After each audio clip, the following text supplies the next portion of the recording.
Ladies and gentlemen, we are back. I've switched out your casters and I've brought in the most handsome of handsome. We've got DDK, who recently used sun-in on his face and headphones. We have Jake as well joining us from beautiful California. What's it like not having snow, fellas? It's good over here, guys. I'm not gonna lie. I'm born and raised in Southern California. I don't need snow. I'll go drive when I want to go snowboarding or something. But daily life, nah, I'm okay.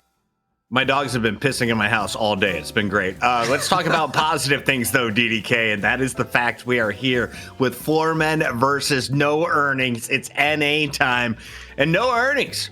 We hope they earn some money tonight. We want to see some more shakeups here on Night Shift. It's been a chaotic night of Night Shift number 30 with Abrahams losing in the Challenger match. Is there any chance that No Earnings takes out the returning Floormen? Yeah, I don't know. That is crazy, right? Because that was 30 shows in a row where we had Abrahams in the finals, and that was the first one they didn't make it. So pretty wild. I don't know if we'll get something as seismic as that tonight, but it's going to be definitely a really fun showing, because I think every week NA has been developing. It's actually kind of interesting, because usually if you're used to pro scenes from other esports, I feel like you don't get as much shift like week to week on, who's good, who's not, who's able to kind of make the improvements. It's very noticeable, and I'm really enjoying that. 29 grand finals appearances in a row for Abrahams. Their streak ended tonight. If you're looking at melee creeps, Jake, I see them. They're at number 9 until they took over the crown at number 12. They've been crushing since. Yeah, it's honestly been an incredible run for melee creeps, and honestly what's impressed me the most is their ability to continue to adapt and continue to improve despite already being in pole position. Like, they haven't been static through the course of these victories. They've been getting better and better, and the competition has been heating up around them. So especially for a team like Floormen going to map 3 in last week's shift, they're going to want another chance at that in the money map. Let's take a look at our rosters and the format for tonight. If you guys aren't familiar with it, we put them in that bracket. They play each other in a challenger match. That's a best of 1. You win, you play melee creeps, and a best of 3, one that we hope goes to a game number 3. Before we get into those rosters, we also have to thank our Patreons, and whatever you want to go to first, Solomon, I'm all over the place. Thank you to the supporters. We've got some serious money coming in, and these have been the OGs. Our patrons have been joining us for the night shift, and of course the graveyard shift, where we get in-depth interviews with your favorite players from around the world. We've also had some incredible content coming in from Liz. We have another segment from her coming up for next week's show. You guys are going to want to stick around for it with one of the greats from NA. I'll let ZP do the teasing later, but as we give a shout out to our patrons, also want to shout out everyone that's been a subscriber and a follower.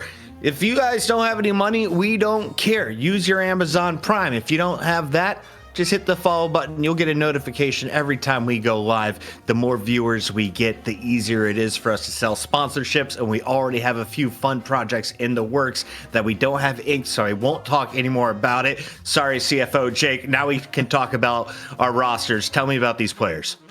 All right, let's jump in and take a look at the teams in our challenger match. Floormen, I think they've really become a household name in NA. Took a while for this team to reform, but it feels like they're getting better and better. I think DMB coming into this lineup has been another boost for them in terms of his strategic gameplay. His leadership has been a huge asset. But Goober, I feel like, has just a million fans in North America. The balls, Tex, all the heroes he plays, just such a high octane player, so fun to watch. Definitely a lot of important players to keep your eyes on this roster. DDK, I was so excited after watching Goober. I hopped into Street Brawl and I was not able to bounce on anything. In fact, I was getting stuck on what looked like every corner on the map. How is he so fluid with this character, and does that skill transition to other characters tonight? Yeah, it's a great question. I think, Goober, obviously we knew him as a specialist on Viscous, so he's had a lot of hours of just refining and practicing all of the tricks. But he's anything from Butter One Trick. He's a very talented player. Liz actually did a great long-form interview with him that you can find on her channel on YouTube, where he kind of goes over a lot of his strengths and how he is as a player. And he's very thoughtful and articulate. You can kind of get the sense as to why he's been able to sort of be this innovative figure in the North American scene. And if he can do it on Viscous, he can do it on any hero. One of the youngsters doing damage for NA, AVG, Rocker, League, all great players in their own right. And of course, keep your eyes on Xeno on the other side of this fight. They've got no money in the bank yet, but they could earn some with a strong performance. Blur, Jatism, Brayden, G-Freak, Hypno, and Strider. Who's going to drop the most damage on this squad, Mr. Jake? I mean, I think you're going to be looking for the carry role to players like Jatism and Brayden to get a little bit more farmed and to get in towards that later stage of the game. I mean, Norex have been an interesting team because they've been around for a while. I believe they haven't done better than third place in Night Shift, but they've stuck it out, right? Like I mean, I think their first appearance was maybe a couple months ago. Like I remember a lot of these players, and now they've at least gotten through the novelty of competing in front of an audience, the stress of that. Like they've gotten the opportunity to earn their stripes, and we're hearing that the Scrim Mill power rankings is that, hey, maybe there's actually something here with this team. I mean, I still think they're going to be underdogs to Floormen, but in a best of one, anything can happen, and this team is improving over time. So watch out, No Earnings. Someday they may need to name change. How important is the draft? We've got some numbers to review with some recent statistics. It seems that Mullen Krill was sidelined for most of last week. He was in the mix today, never on the winning side of the fights. Instead, we're seeing people like Apollo get more action, DDK. Are there characters that you've been playing around with that you hope to see tonight? I mean, I'm actually like a mega fan of the Dash and Furnace at the moment, so we see some Dash and Furnace. I don't know what the practicality of it is in like the pro matches, but I mean, maybe Jake, you'd know a bit more because you're a bit of a green and a Dash based in Furnace, Yeah, I mean, I played a bit of Infernus recently. I do think he's just like a little bit outside of the meta, mostly because the ulti is so easy to counter with Counterspell, and it is such a huge part of like the team fight on the kit. But I do think there's something there, right? Like when you get the full build, burning people, it's kind of a ridiculous amount of damage, forces people to build Dispel Magic. So there's always a chance. I think people might even be underrating his potential as a character right now. Let's go into our Mo and Krill battle. This, of course, decides who gets first ban, who's going to get first pick, and who goes second with the back-to-back choices. Floormen with AVG at the helm. On the other side, No Earnings has Brayden. Shout out to, of course, our fantastic observers. We have colors and names now, guys. So I would say thank God, because I never once could tell who was who. I'm like desperately trying. My eyesight is not good enough. So shout out. AVG getting bodied. Oh my God! Is it like one quick melee left? Oh yes!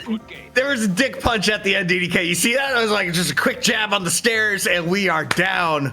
Mo has been dropped. We are going to see the ban coming through. Floormen, they decide to go with the first ban. So how important is this, DDK?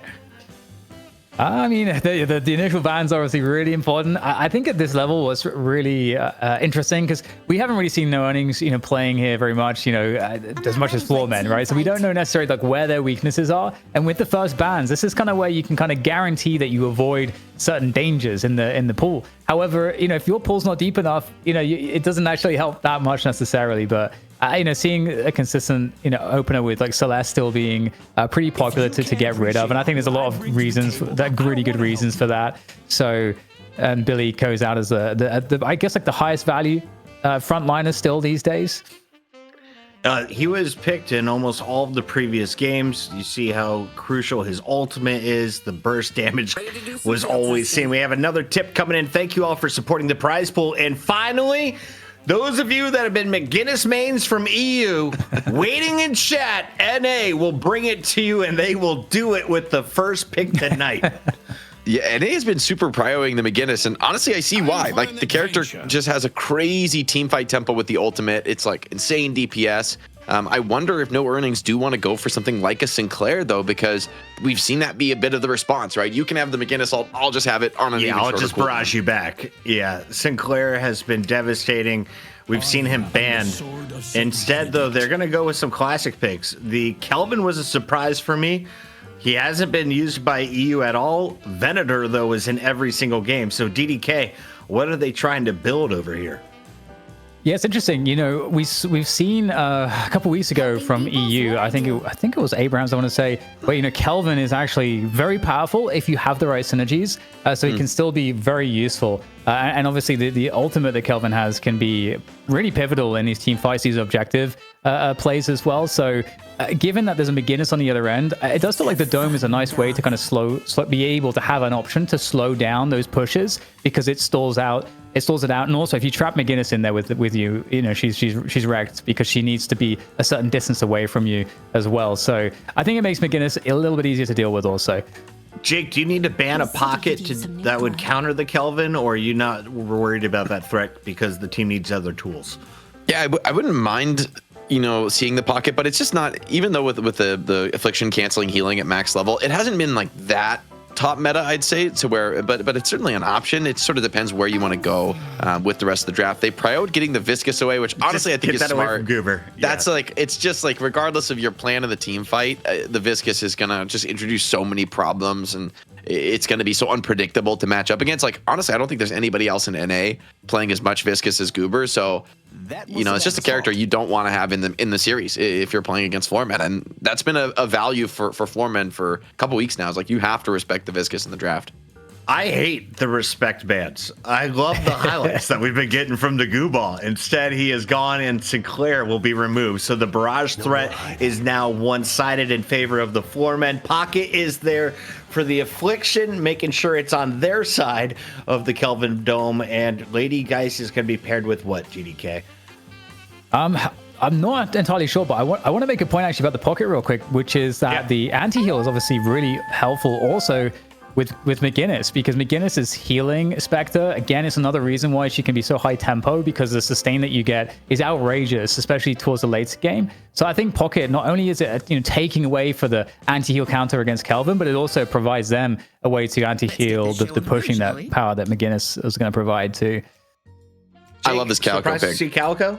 Okay. No, I think this is actually a really smart pick. I mean, the character hasn't been, I would say, super top tier after some of the nerfs pulling her back, but I think this is a great game. Both Pocket and Mina are very squishy heroes that are just very vulnerable to Calico's fundamental game plan, which is pop out of nowhere and just explode you, right, from full to zero. And having two great targets as Calico feels great. Even at some point in the game, you could be hunting down the Kelvin, trying to like burst him down, maybe with the silence wave before he gets the dome off.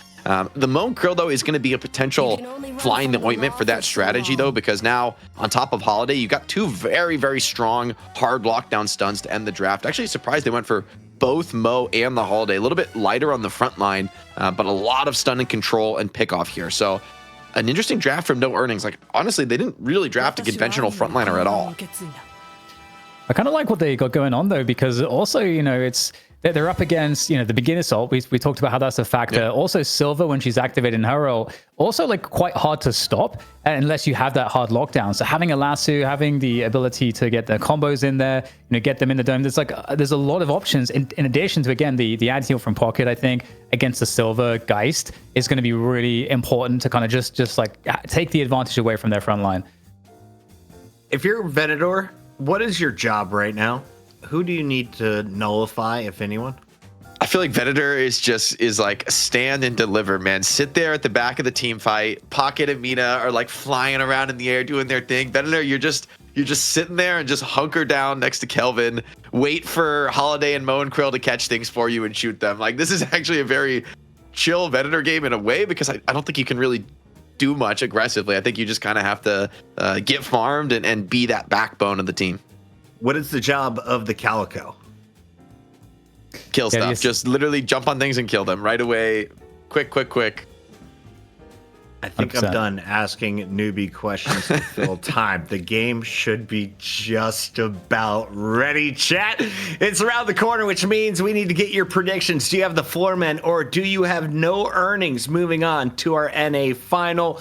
sounds like we're waiting on just one player to be readied up. As soon as they are, we'll be dropping into the Cursed Apple for some more fun. It's been a blast for the first half watching EU, but now a whole new group of players are getting some game time. Silver was banned out for the last 2 games. She's going to be seen for the Floormen. McGinnis was the first pick. I think a lot of people in chat were surprised to see Ivy not being prioritized, and I haven't seen Holiday in a minute. So DDK, is there anyone in particular that you want to see tonight? Of the heroes, like the performance? That's been locked in. Yeah, that's been locked in. Okay.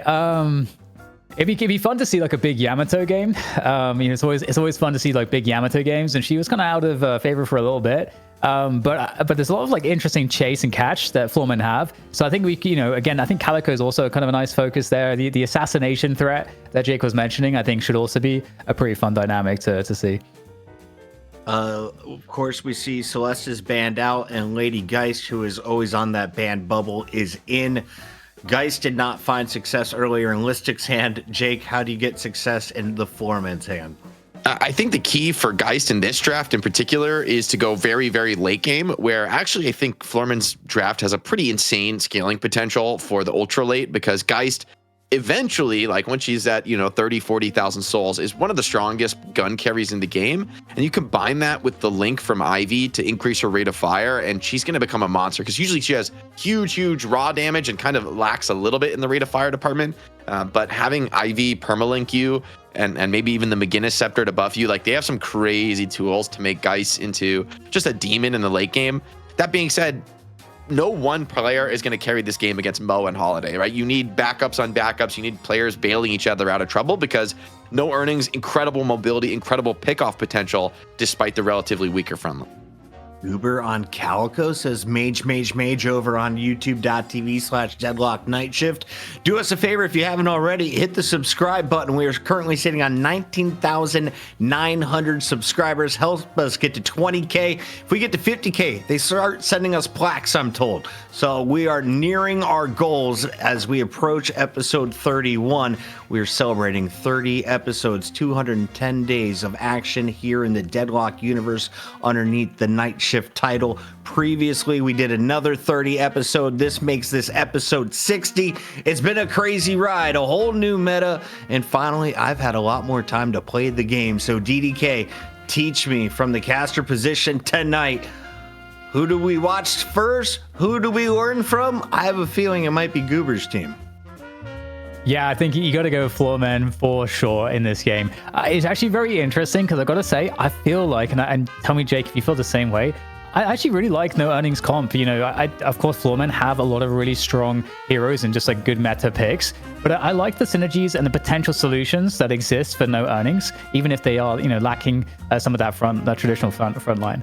I'm with you. I'm always interested to see, an innovative draft. And when you go away from the traditional front line, which in the past has been the bread and butter of Deadlock drafts, right? In the past, a long time ago, we were seeing sometimes 3 frontliners drafted for a team, and 2 feels like a minimum almost. So to go with, I would say, arguably 0, you could argue things like Mo and Kelvin or some kind of front lines. I mean, they really don't have the conventional picks in that regard. So very curious to see how it shapes up. Can they just play this kind of keep away style and Pocket and Mina just picking enemies apart, or are Floormen just going to be able to force objectives? DMB on the Geist, though, my player to watch in this match. Like his performance, his ability to not just get to the late game, but to do it fast, to be on a really impressive farm rate, is going to be crucial to punishing this no earning style.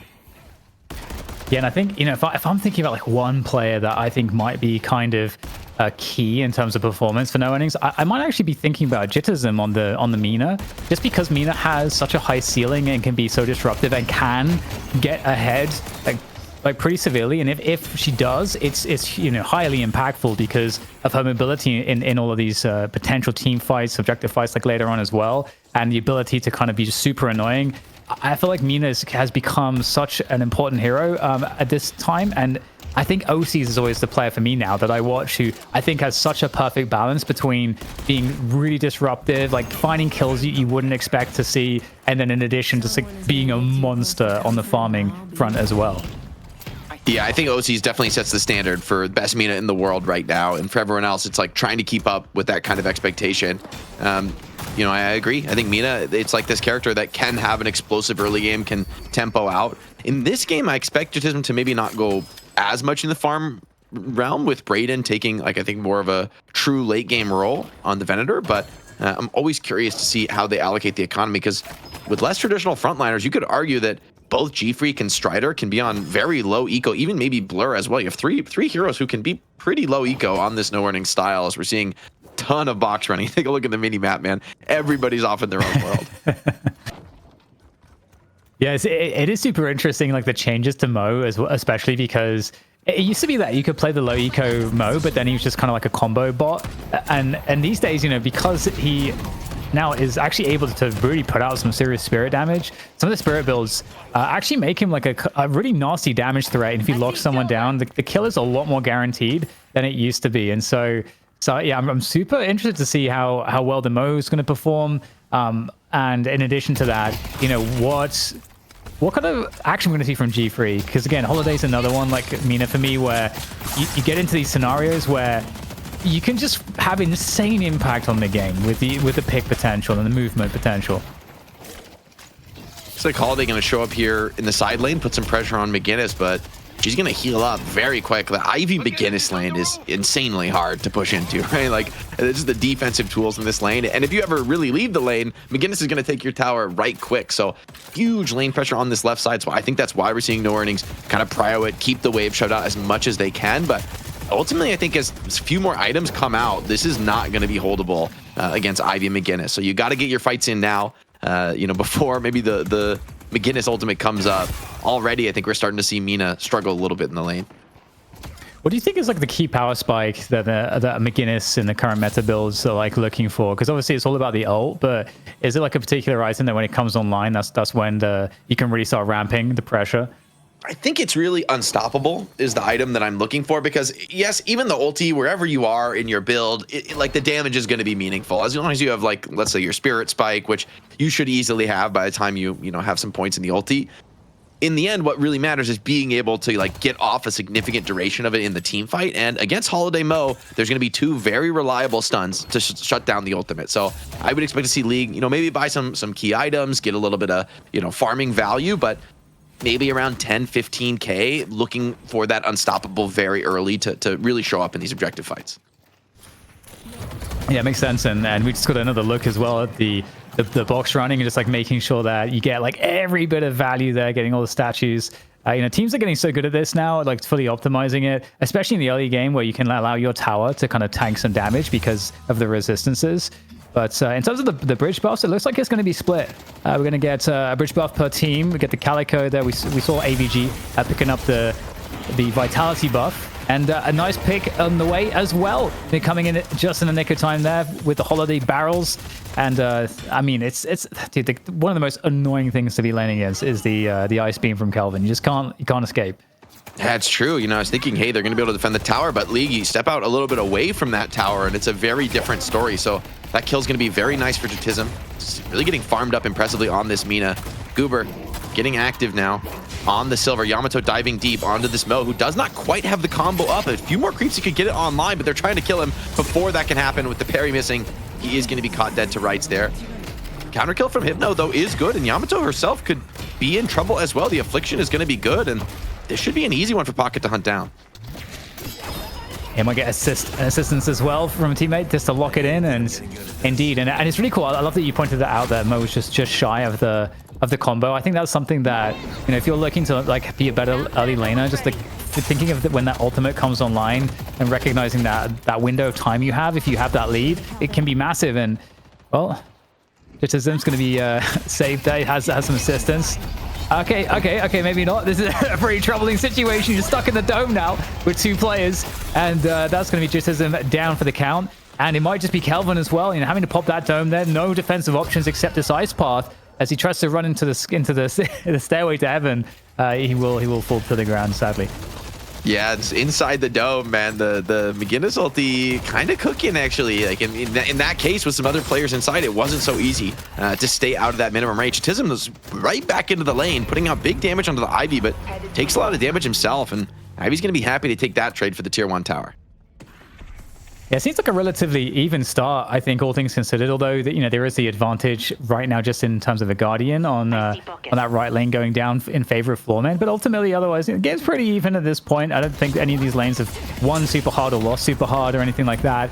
And you know, I had to focus on the Yamato. You know, Rocker's having a nice start here. Is the Soul Leader at the moment, looking to maybe get an additional bit of damage off here. 3 players, they're not going to be getting a kill, and actually walking into the trap is going to be very painful here. I'm not sure if the ultimate is online there to save the life of Yamato, but the hunt is going to continue, and that is a beautiful finish found by Braden. So, okay, Rocker, the caster curse. Yeah, it gets punished though. Goober's in for a kill there and maybe looking for more. Kelvin, a little desperation parry, but Jatism is here actually, and the damage is good enough to just clean up Silver. Interesting build as well. I wanted to say from Brocker, by the way, like all damage. Had Torment Pulse and Extra Spirit are his 2 items, I believe, right now.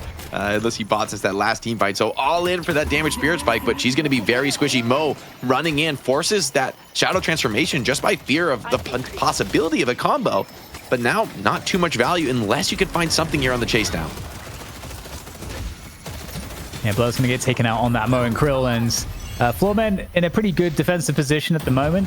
And there's a Ritzer one-on-one on the left side of the map here, just the Geist versus the Pocket. So you've got, you know, those like those lanes are going to be, you're going to be able to farm up quite a lot. And I think the scary thing is, you know, how much space is DMB going to get this game? Because if he gets too much space, he's going to get too fat too quick. And another chase down onto Rocker. That's crazy. I kind of didn't think Rocker was going to get caught out there, but that's a couple deaths in a row, Jake. So I was saying that he was ahead of the game, but now he's being set back. Yeah, he's doing all right, but I mean, you do not have tankiness in the way he's built. Like, he's got to be so cautious. Without Shadow Transform, he's not nearly as strong. And I think when you go this build, you kind of have to play pretty passive. And good read, though, by the Kelvin and the Mina to be able to find that one. Because that's a kill that you're right. It sets Yamato back, who wants to be ahead of the game, right? Wants to not just be doing well, but to be properly snowballing. And still no interesting green investment just yet. See how that pays off for Rock if he's able to hit these big peaks of scaling in this game. DMB on absolute fraction of HP. Has swapped, though, so you got to really respect her. Try to stay out of range. And Chisholm just going to swing the corner with Rake and burst her down. No respect. And, you know, silently, I feel like Braden has been absolutely crushing here. He's on 11k, so almost a 4k lead on Yamato and Rocker. And a combo coming in. That's nasty. Oh, able to get out, but no, you're denied by the Kelvin Dome. Huge utility from this ultimate. And that's going to lock in the kill against AVG. And so command of this mid lane so far is taken by No Earnings as they look to chase an additional kill. Do they have enough here to take down the Ivy? Surely there's some assistance coming. And the Geist is around the corner, I think, here, as well as Goober on the Silver. So they got to be careful not to go too deep here. But is there any punish to be had? No. Yeah, they're going for the Mina instead. This would be a bigger kill if they can find it. Spirit Shield proccing. There comes the Sanguine Retreat, and seems like they're going to back out from this kill. Now turning onto some other players. The Affliction, though, quite strong here, and this one looks a little bit scary for the Floormen. They're not going to back out just yet. Disrespecting this Affliction, the Lycan Curse, enough to scare away No Earnings, but as this Affliction takes down, I think they might be looking to re-engage now on the fight. Jatism, very low HP on this Mina. Sanguine not up for 10. Has enough cover, though, from the teammates maybe to back out. You know, I just now was thinking about the, you know, some of the tools that No Earnings have. You know, they've got the Ice Beam is actually really nice to help kite the oncoming Silver Lycan form, actually, because that's one of the most annoying, dangerous, you know, parts of the front line for Floormen. It allows this really tanky player that you can't ignore to just run you down and take space away from you. But the Ice Beam actually kind of changes the equation a little bit. So yeah, definitely interesting to see how even the game is here so far, Jake. I don't think people are expecting to see No Earnings beat Floormen, but I mean, so far it's an even game. Yeah, it's very much that. A lot of ultimates online for the Floormen, though. And by the way, just quick address, we do know the audio bug is there. We're looking to getting it fixed. But jumping into this next team fight, already Holiday looking to start this one off, dropping barrel bombs. Lasso is good onto the Yamato. Do they have the damage? Standing still, but the Shadow Transform does get off before combo can come in. Rocker finds the punish on the Holiday who dared attack her, and a quick dunk from Ivy. No Earnings, 3 players dead. The McGinnis barrage just cooking everyone who dares stand up. And just like that, you know, the lead is gone. It's evaporated. And so, oh, okay, a catch potentially onto AVG. Does have the ultimate available for escape, so should be fine. A lot of attention on the right side of the map here for Floormen at the moment. And he did lose the left Guardian whilst all that action was going on. So at least Hypno, even though I think 3 of his teammates died and they lost the urn, he's going to get a Guardian, so it's not the worst thing in the world. But slight edge now for Floormen. You know, a couple minutes until that next urn is going to be up. And we see, I think, some of those more transformative team fights that we get on the overall kind of, I guess, like it's more consequential to the long-term trajectory in this map.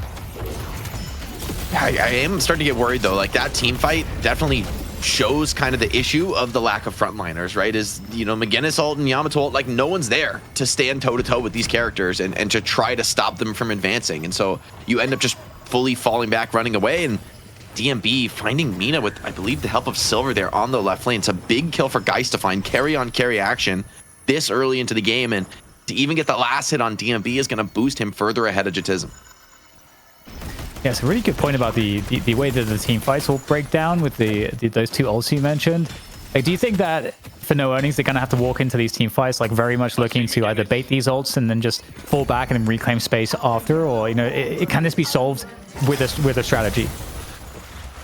We'll see if they're able to get it done. I mean, maybe it's the itemization, maybe some like lockdowns and some of those tools, maybe the tankiness eventually on Mo will be enough to dissuade, but still, I feel like you just have to play a hit and run style, which ultimately kind of puts you on the defense. Like if Floormen group up and they're ready to team fight as a unit, I'm not sure No Earnings can really deal with that other than with like an Affliction and kind of poking and prodding for an extended duration. But when it comes to an urn dunk, you don't really get the luxury of that, right? They're going to dunk the urn and they're going to pop their ultis. Like you have to stand and fight in that moment. And I just don't see the way for No Earnings to be able to challenge in that kind of a fight. Kills, though, when the map is split, could be their forte. But it's Geist and Silver who think they're going to get this kill. Turning onto the Holiday. She's supposed to be the ganker, but Goober running her down. They do lasso her. Lycan Curse continuing to tick. Do they have enough? Do they get any connections on this Holiday? She's so cheeky with that movement. Xena's going to get the rundown. Mo is here, though, with the combo, so you got to be a little bit careful on Goober and Floormen as Lycan Curse and are going to fall back. Happy to find that 1 kill, though. G-Freak punished and turned around on the gank. Meanwhile, you're still farming across the map, so great trade for the Floormen. Yeah, and ultimately, the macros picture is not looking great for No Earnings either. They have maybe like 30% of the map at the moment. So you can see all the lanes are pushed in favor of Floormen. So that just gives Floormen access to all of the jungle, the opponent's jungle, that they can just clean up. A soul discrepancy that will start to really start to mount. And I think we'll, you know, as we go into this next urn and these bridge buffs, they also get advantage on positioning for both of these things. We've got the mid tower getting pressured as well, the mid walker. Also for No Earnings, they're going to lose the mid walker, and there was really no defense to be seen. And AVG's just going to be able to walk out unscathed.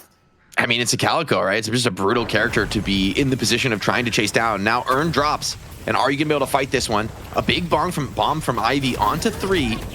Slowing Hex on a pocket, he's caught potentially. Barely gets the skills off. Is he gonna be able to teleport away? Doesn't seem like it. Isolated and doomed. Now a combo, but this feels like desperation. Mo has absolutely no help on this one, and it's actually him who's getting comboed by the entirety of the Floormen. Yeah, really unfortunate, like no Affliction or anything like that had time to kind of go off. Very difficult around these objectives, I think, just like you were saying. And nothing about the McGinnis ult. That's, I feel like, you know, like the Kelvin Dome feels like it can last a long time, but nothing lasts as long in terms of like ults as the McGinnis ult. It, like, you goes have forever. to stun it. Like, you just can't. If she full duration ultis in the team fight, I don't think it's over, man. Like, this cannot be allowed. As we see it, let's see the POV. Let's watch him cook. Everybody just turning, running for the hills. 1 kill now, and to some more, and fighting into this Kelvin Dome. You can't get out of the range. He's just point blanking you onto the walls. Everybody burning. Oh my God, Dan. It is disgusting. An Affliction from No Earnings, but it's just too little too late. McGinnis says, I'm not trapped in here with you, man. You are trapped in here with the heavy barrage. Yeah, it's pretty rough. It's pretty rough. Yeah, I'm sad for them right now. Hey, maybe that's why you need to have the dash and furnace, you know, to the dash and furnace would go crazy there. You reduce we get a spirit damage with the burn. We're cooking, Dan. We're cooking, but oh yeah. The best of one, like, the concussive combustions. I mean, you can't counterspell when you're in the ult, you know. What if you have unstoppable? Okay, sure. Yeah, maybe you can't parry. I actually don't know if you can parry while you're ulting. You might have to cancel the ulti for it. I'm not sure. I'm not a beginner's player. But I don't know if you've ever got Mystic expansion on the dash, and then if you put the extra duration on it too, it can actually be kind of like insane in some of these team fights for displacement. And I think this is one of the big problems here is space. Obviously, you win so much space here for your frontliners to do whatever the hell they want with that ult as it's just firing off, and they're getting these comeback earns with, again, like there's no real contest possible here from no earnings. They just have to allow it. I mean, the draft, it's starting to feel like a bit of a draft gap. Like we wanted to see something different and unique, which No Earnings did bring, but it's just falling apart at the seams, right? Maybe their strat was to kind of blow things out in the early game and just tempo out, but it just feels like you can't team fight anymore. And that is a crucial problem. In competitive Deadlock, it's all about the team fights, right? The individual pickoffs, they're nice. They get you a bonus, you know, the farm speed, it matters. But if you can't fight around the earn objectives, like, we know we're 17 minutes into the game and you're getting an offensive dunk in with all players alive on both teams, and that's a devastating place to be. It's just, it begs the question of where do you find the comeback here for No Earnings? Like, I don't know if I see the vision. Yeah, it's really hard, and I think, you know, there was definitely windows in this game where they had a pretty nice advantage. You know, you could see spots where Braden was kind of like significantly ahead of everybody on the other team, and you know, those days are long gone now at this point. So that's also another really big problem. And we haven't seen, you know, much of the ability that you would want to see of the lassos and the combo kills coming in to enable some really disruptive picks. And I think that's mostly because of the macro. By the way, can we get an item check? There's 3 silence waves on the Floormen. Is it even more than that? This is the textbook I hate Kelvin. All my friends hate Kelvin build here because it's so, I mean, even for Pocket and Mina, like, the silence wave is insanely good this game, and they have at least 3. Goober, AVG, and Rocker all have one, and that's crazy. Like the amount of potential silence is so hard to play around. Even if you have something like a Dispel Magic, you could just get silenced again. So, I mean, this is, I think, maybe part of the trouble for No Earnings. They're gonna really struggle until they get some major defensive tools up to deal with those silence waves. I mean, if you can't press your skills on like Mo, Mina, or Pocket, you don't really get to play the game. Yeah, and that might explain why I didn't see an Affliction earlier when I was expecting to see one also. Yeah, very challenging, and okay, Mina is going to get caught. Jitism trying to escape here, but both Sanguines have been utilized, and pop the Nox Nostra as well. I just have to wait that one out. Solo. Okay, that would have been insane. I mean, he's so deep in enemy territory, and ABG's all alone there, just putting maximum pressure. And here's the heavy barrage, maximum pressure on the right side Walker, just ignoring the Pocket over his head, continuing to take the Walker. Pocket TP's in, but I don't know about that one, buddy. The heavy barrage still running, still cooking. And it has to be a rescue beam from Kelvin just to live. Like, that was your Walker defense, and you have to deploy so much just to live. Now, Tism once again into the action. Silence wave just over and over again. Can he escape from Yamato here? He does have the Sanguine, but it's not good enough to dodge the power slash from Rocker. Yeah, it's so strong. So much burst damage. And okay, maybe a potential here with the barrel. The kill is confirmed. Great stuff there from G Freak on Holiday. And looks like there's more chase. Goober's going to go down on Silver as well. So, I mean, 3 players down at once for Floormen. I don't think we've seen that maybe at all this game. So maybe opportunity strikes here. Braden, the most sold player, farmed up player on the team, is trying to get the damage done, but close quarters, low HP, trapped in outside the dome. Hold on. DMB is not that weak, man. He's fighting. He gets lifted by the Ivy. The dome ends, and Braden ties 2. What a turnaround. DMB back to the wall there and just fights off, felt like the entirety of the remaining No Earnings players. Huge turnaround, and that was, like you said, that was a scary moment, right? That felt like, hey, maybe that's a bit of the team fight they've been hoping for, but trying to chase into that Geist. I mean, this is why this character has been such a high draft prior, and he's been quiet this game, but look at that build. He is online. Spellslinger queued up next. That's going to be a game changer. And this may be a free mid boss. The McGinnis turret continuing to help here. Are you gonna really fight into another heavy barrage here without ultimates to speak of? I just don't see it for No Earnings. The tragedy in that last fight too was he was trapped outside of the dome, the Kelvin. Oh, he got one. The Mo. Okay, Jatism. You gotta respect it.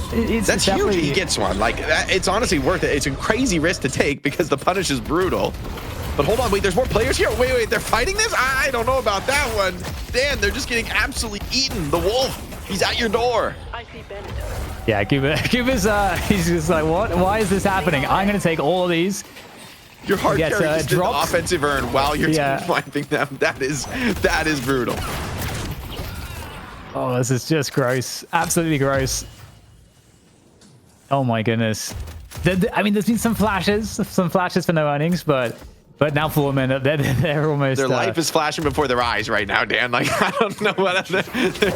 Oh no, Pocket. He's caught the bola. I think he's leaving it. Okay, just teleports out on an absolute sliver.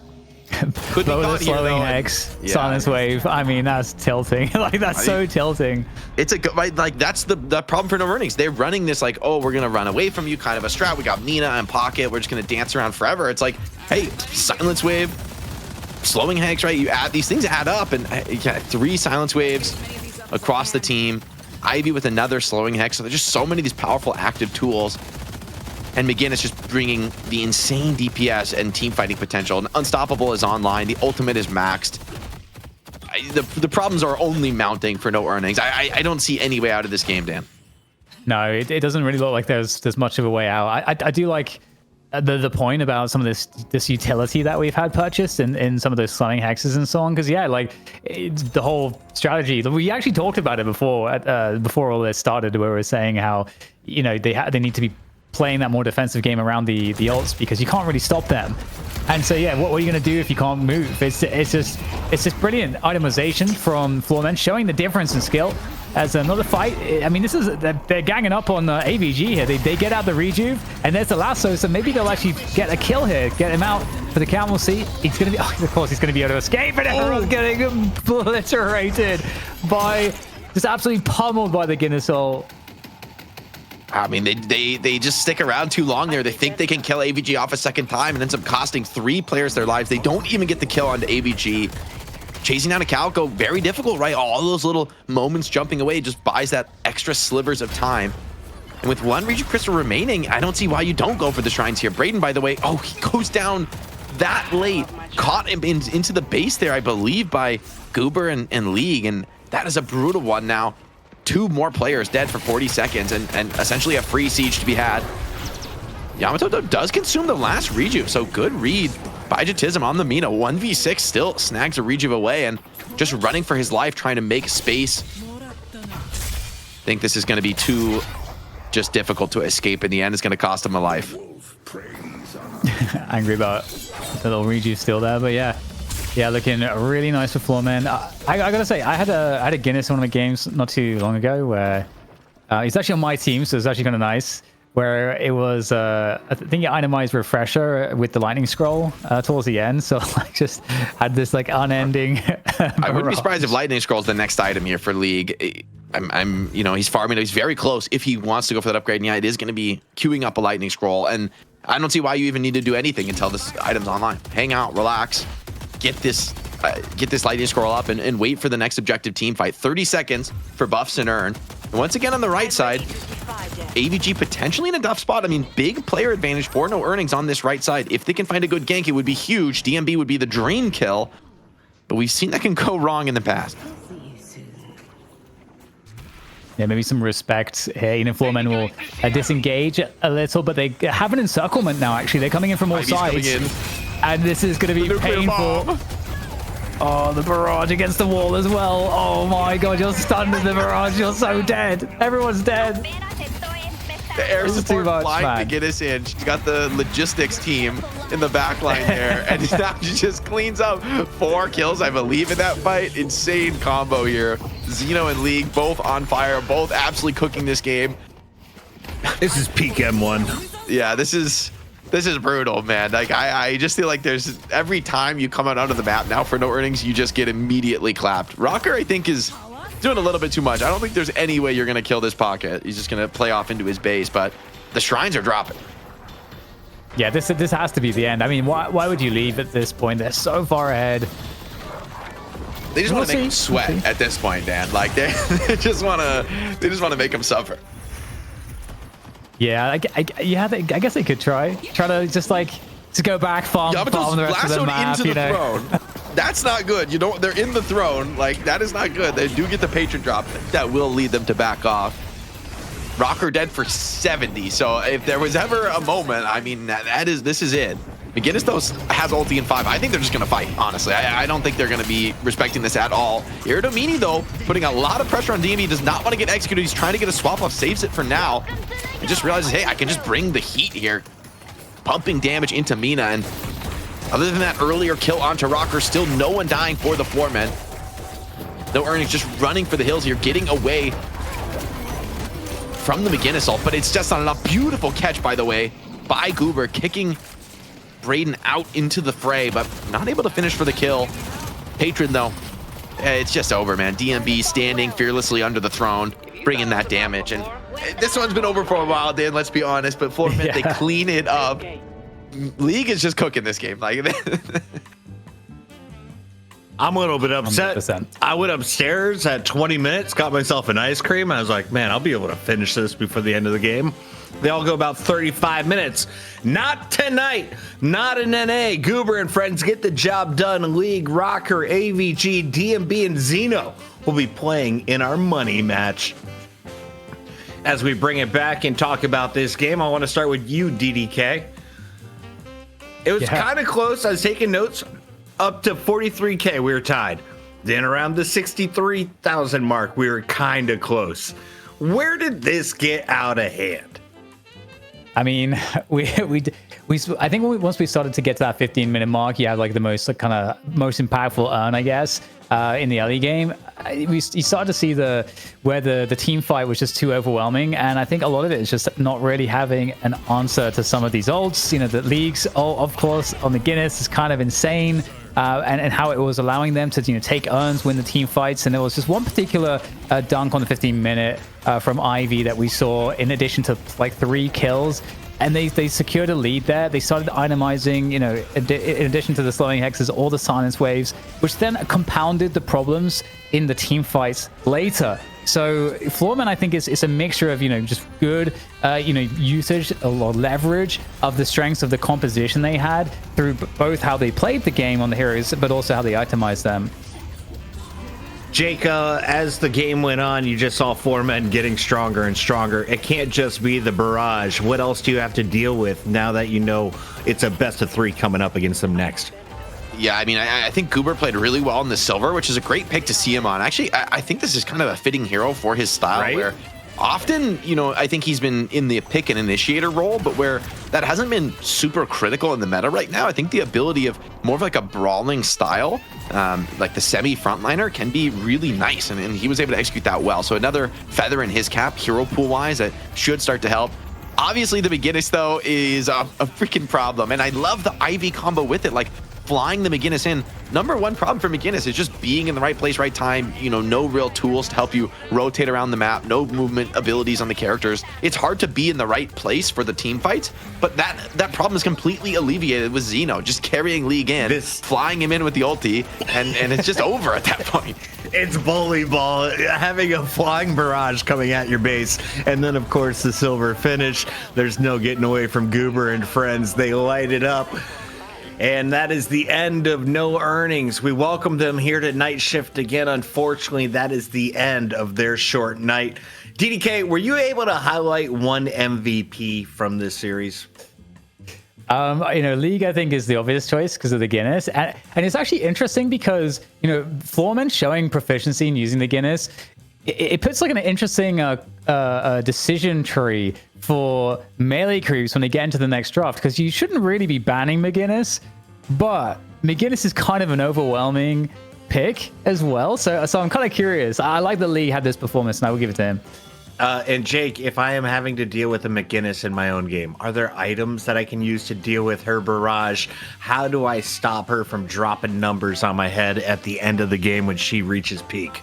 I mean, the best thing you can do is to try and like kill her or stun her or burst her down with just insane damage. Like you kind of want to catch her first and start the fight by killing her, right? Because even if you build unstoppable, the only thing this build really lacks is survivability, right? It's essentially all damage other than unstop, and a little bit of healing, a little bit of resist, but very minimal investments there. So I think at lower levels, when people aren't going to be properly protecting their McGinnis, you really can just jump on her, kill her first, using characters like Wraith or Haze that can bring a huge amount of damage to a gank. That would be, I think, the way to deal with it. The problem is Floormen are building this whole strategy around it where that's just not realistic. Like, they're not even sending League in to start the fights the way typically we might see McGinnis's try to siege a little bit and trying to poke and pressure. He's just chilling. He's farming in a very safe position where he can't really be caught.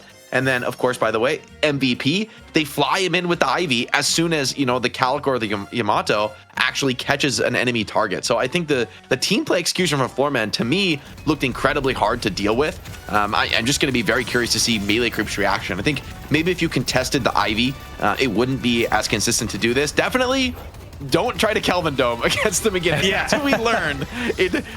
She just puts you up against the wall and blasts, man. I wanted to give a big shout out to the guy last week who's like, all you got to do to counter McGinnis is stay within the 7-meter range. That didn't work out. That was not an accurate plan.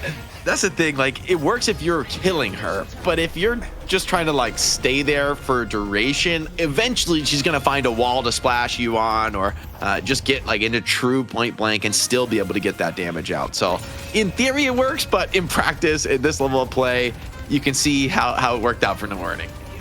That is McGinnis with our Ben and Jerry MVP performance in the opening challengers matchup. Shout out to Ben and Jerry's non-dairy fish food, available in grocery stores and gas stations near you if you live in North America.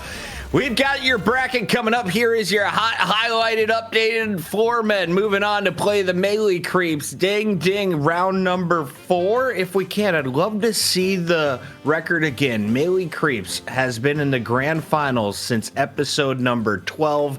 They have been dominant, going all the way back to episode number 9. They've been in the finals. They've been winning since episode 13. If you're looking at their opposition, you see the Floormen have been around, starting at number 21 there, Jake. Yeah, they've been making appearances, and like other teams, right, they've struggled. Melee Creeps has been an absolute tear, unstoppable, untouchable. But it's always when it seems that you can't be beat that somebody finds the way. I'm thinking about, how dominant Abrahams were in Europe to now falling in 3rd place today is like a stunning fall from grace for them. So it's clear that even the top teams can bleed. Floormen are going to look to do the same thing again against Melee Creeps. They know their opponent, they respect them, and they know they're a team, but they're still going to really push for this. And I think one of these weeks, man, Floormen is going to find the way through. They've played each other 6 times. They've only taken 2 maps off of Melee Creeps, but one of them was last week. It's going to happen. We're getting to game 3. It's in the cards. DDK, before we get to that, final thoughts on our challengers matchup? Respect to No Earnings, coming up here and challenging Floormen, who are a staple in the North American region right now. These are the games that help you to get better and to get competitive. And we've seen the stories over and over again here at Night Shift, where teams just like them in their position do this, and then they eventually, maybe they're in the money match next, in a couple of weeks, and then a few weeks from there, maybe they're like giving the champion a run for their money. Ben and Jerry's, first one's free, just like everything here at the Night Shift. If you're coming back for your second time, drop a follow, a sponsor, a sub. We're going to break. We'll see you for the NA final after this. It's fucking delicious.